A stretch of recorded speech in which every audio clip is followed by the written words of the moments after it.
I'm pretty sure excited na kayo dito sa hype na phone na ito, which is the Infinix Note 30 VIP.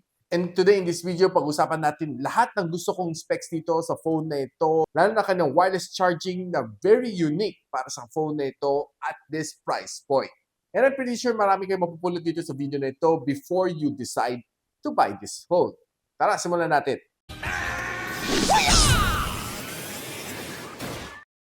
So hi guys, I'm Sir mo ng Gadget Sidekick and welcome back to my channel. Itong Infinix Note 30 VIP na may 12 gigs of RAM and a 256 gig of storage would come at a price point of $13,999. I'll be linking it on the description box below. Now, kita natin itong phone na ito is looking very nice. Halos kamukha naman niya ang kanyang kapatid ng mga Note 30 na 4G and 5G, only medyo mas pandak lang siya ng konti. Makita natin kanyang camera bump is medyo mas umbok versus yung dalawa. What I like dito sa kanya is ang ganda ng kanyang color, matte finish ang likod niya. This one is the color Glacier White. And ang gilid na dito is shiny. Mapapansin nyo guys dito, ang kanyang screen is quite symmetrical. Ang kanyang bezel, so definitely it looks nice. Lalo kung nanood kayo ng mga video. Now, itong phone na ito is being powered by the MediaTek Dimensity 8050. Alam naman ninyo siguro it's a rebranded na Dimensity 1200 or 1300, which is quite powerful naman. And checking its benchmark, it gathered a 675,000 points, which is quite good, above 500,000 points. Well, sa benchmark pa lang na-excite na ako, so I'm pretty sure na later pagdating sa performance, this one would definitely blow my mind away. Ito naman score naman niya pag binigtam, no? Maganda rin ka score dito sa 3D Mark. Ito naman nakuha niya dito sa Geekbench. So dito sa thermal throttling, I would say na medyo hindi ganun kaganda ang kanyang graph, no? So makita natin, nag-start up siya green na green and all the way nag-decline siya papuntang pula. So this one has throttled to just 65% na kanyang max performance. And I do hope na ayusin ni Infinix to, no, with their software update. Malalaman natin later kung kamusta ang kanyang performance pagdating naman sa gaming. Now, itong phone na ito has a 6.67-inch na AMOLED display. It also can display up to 120Hz of screen refresh rate. So, swiping left and right, makikita natin is smooth. Hindi naman siya sumasabit, no? So, checking some settings dito. So, pwede natin ilaro mga color style niya.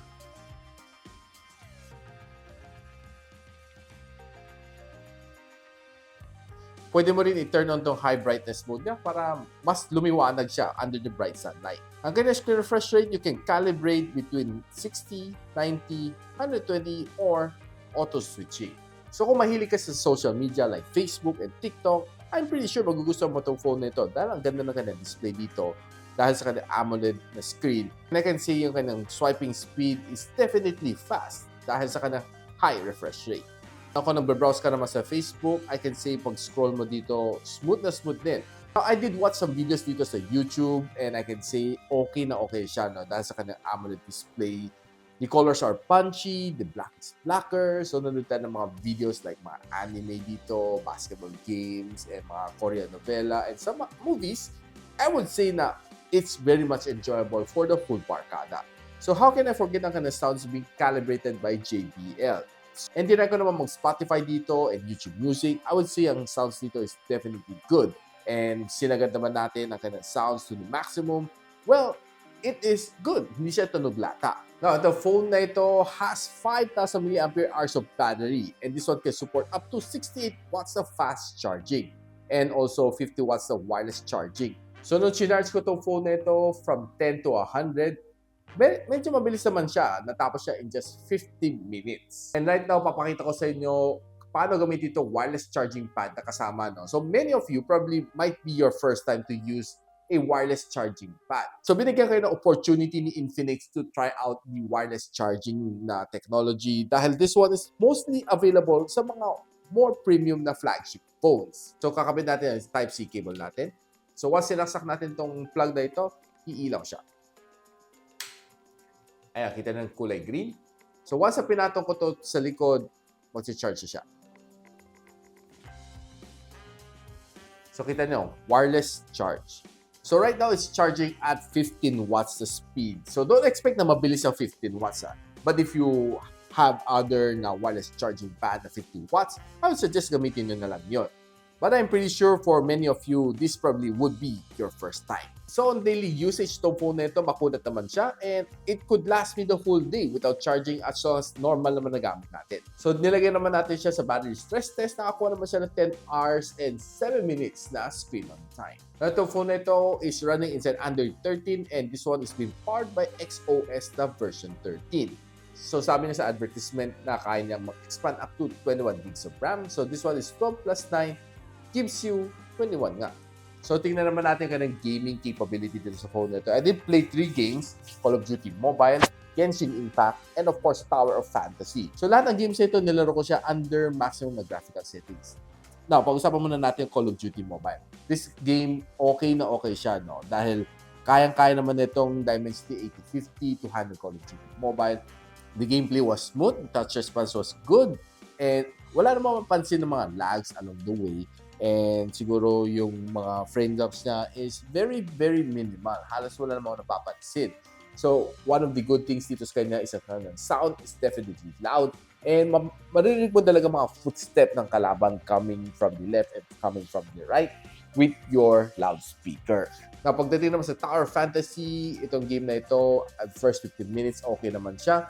And when you're playing at mga an hour, may mapapansin kang, well, slight na frame drops, medyo mapapansin mo may mga lag doon. And the gameplay was smooth naman when you're journeying and you're playing against yung mga minor bosses. But if you're playing against yung mga big bosses, mapapansin mo may minor lags lang naman. Hindi naman siya masyadong big deal.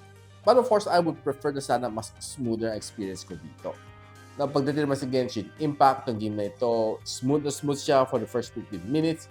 And if you're running at around mga 30 minutes when you're gaming, well, very minor na mga frame drops along the way. Lalo na pag medyo mainit-init ng laban, mapapansin mo, no, may kunting mga frame drops. And of course, unavoidable naman siya dahil nakita naman natin kanina sa normal throttling, medyo namula nga siya. So, I hope na makorekto using some firmware updates.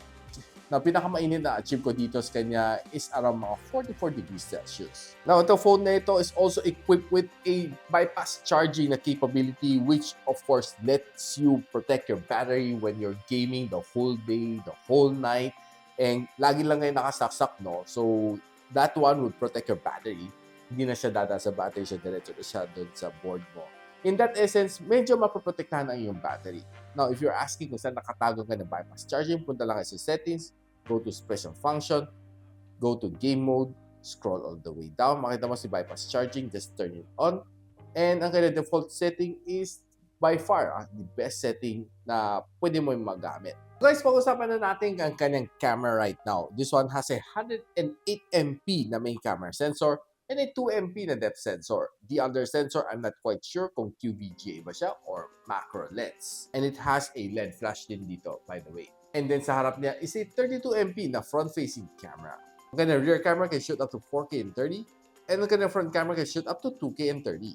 So checking some outdoor shot, I would say magandang camera. Lalo if you're using the 108MP mode. Mas zoom mo ng gusto ang mga pictures na dito, pati mga langgam siguro, makukuha niya every single bit of detail. Now, I would say yung mga green dito is quite good. Medyo may pagka-saturated nga lang siya ng konti. But overall, this quality are definitely nice. Now, kung napansin itong bulaklak na ito, no, there's a lot of details dito na na-capture dito sa phone na ito, which I definitely like. Itong color purple naman is quite natural naman siya. It's almost the same color as nakikita ko with my naked eye.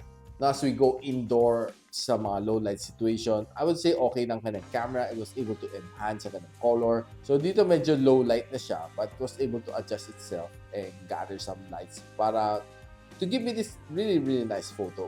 Now, taking a night shot using this camera, I would say okay. Medyo madilim na siya at mga 7 p.m. but this one was able to give me a, well, bluer sky as compared sa mga ibang camera. Now, checking the front-facing camera, I would say okay lang naman. Average lang siya. Not probably the best dahil there are some times na napansin ko pag medyo madilim, medyo nahirapan mag-adjust din ang front-facing camera. But if you're using outdoors, I can say walang kaproblema. Quickly, tingnan na natin ang video na kuha ko dito using the front-facing camera. So ito guys is the Infinix Note 30 VIP, and right now I'm shooting at 2K and 30 FPS, and ito ang resolution makukuha no when you're vlogging outdoors. I can see the resolution is quite clear, and I think it's a little bit better than the Note 30 5G, and yung audio natin is recorded using the default microphone. So guys, ito naman resolution makukuha mo if you're vlogging using the Infinix Note 30 VIP on indoor situation. Not bad.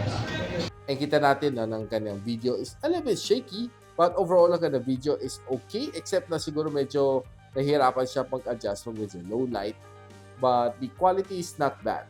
Now guys, what do I think about itong Infinix Note 30 VIP? One is malakas ang kanyang processor, that's no doubt. Second is okay, very decent ang kanyang camera. And third is, what I like is ang kanyang fast charging na may wireless charging support. So all of this makukuha na dito sa Infinix Note 30 VIP for $13,999.